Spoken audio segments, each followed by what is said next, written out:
Hi everyone, from me, Brent Graham. You're watching Good for the Game TV. It's time for our Super Rugby Week 15 handicap projection show. On this show, I project my handicaps. On today's show, it's just me. I'm going to share my handicaps with you ahead of when the bookmakers come out. And when the bookies come out, and we are expecting GG Gaming to be first out at around 11:45 this morning.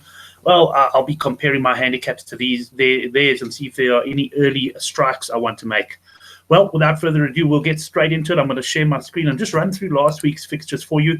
Before you do anything else, if you're new to our channel, make sure you go down below and hit the subscribe button. And also, once I've shared my handicaps, well, feel free to share yours below in the comment section on the Good for the Game forum, where I'll be starting the new rugby thread. Let's go on to last week's games quickly, though. The Jaguares beating the Hurricanes 28-20, a very popular result for Good for the Game punters. Henrik Swart, in particular, very bullish about them on the Thursday night rugby show, the Handicap.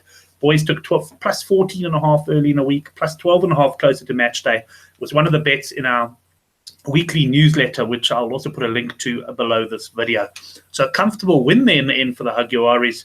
And well done to most of the punters who got on that one. The Rebels up against the Bulls. The Rebels started this game as 7-point favourites, but it was the Bulls who were too strong, winning by 15. A lot of us like the Rebels to edge this game, so perhaps not the best result for punters, that one.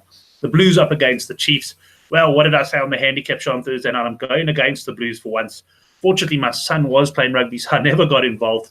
But by all accounts, the Chiefs are absolutely awful. The Blues winning there by 15 points. They did start around 5 or 6 point favourites.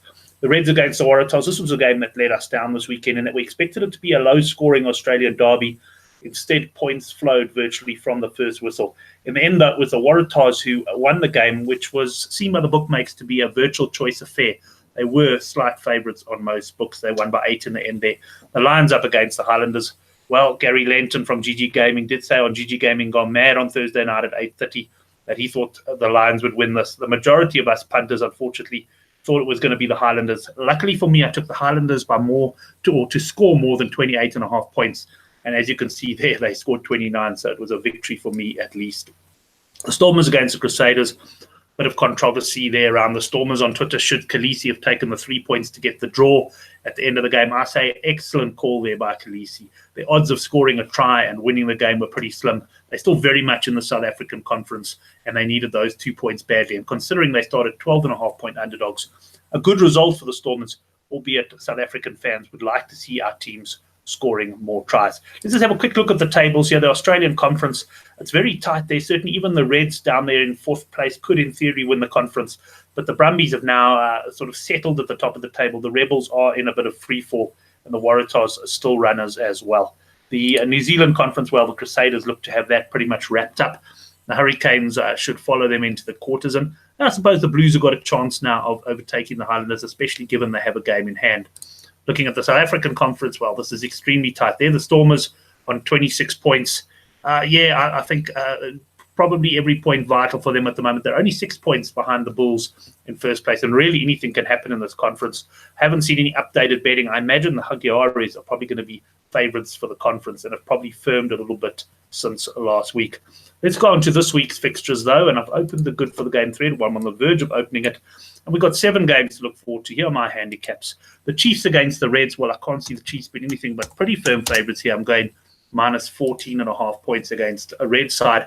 It looks almost all but out of it. The Brumbies against the Bulls, an interesting one. The Bulls certainly handled that Rebels pack very well, but I think the Brumbies are going to be too good for the Bulls at home, and I'm expecting the bookmakers to price this at about minus 6.5 points. The Brumbies pack has been quite impressive this season, as has their defense. And I think the Bulls could be have a tough act to follow here to follow up on that Rebels victory. The Sunwolves against the Rebels, I must say I did battle to cap this one. In the end, I went Sunwolves plus 7.5 points against the Rebels. Hard to see the Sunwolves starting favourites, but I could be wrong about this one. I've got a feeling there might be some big differences of opinion. I certainly wouldn't be backing this current Rebels side with any confidence. The Crusaders against the Blues, I've gone minus 13.5 points here. Interested to see what the bookmakers say. I just feel they've had to travel back from South Africa. And the Blues, they're never great away from home against New Zealand sides, but they do tend to keep things within respectable margins. I think the handicap will be about the 13.5-point mark. Waratahs v the Jaguares. Well, this game I also wrestled with for a few seconds, but I suppose the home team should probably start favourites here. I'm going minus 1.5. Wouldn't surprise me, though, if this was a choice game. Stormers against the Highlanders. The Stormers will have taken something in terms of confidence out of that performance against the Crusaders.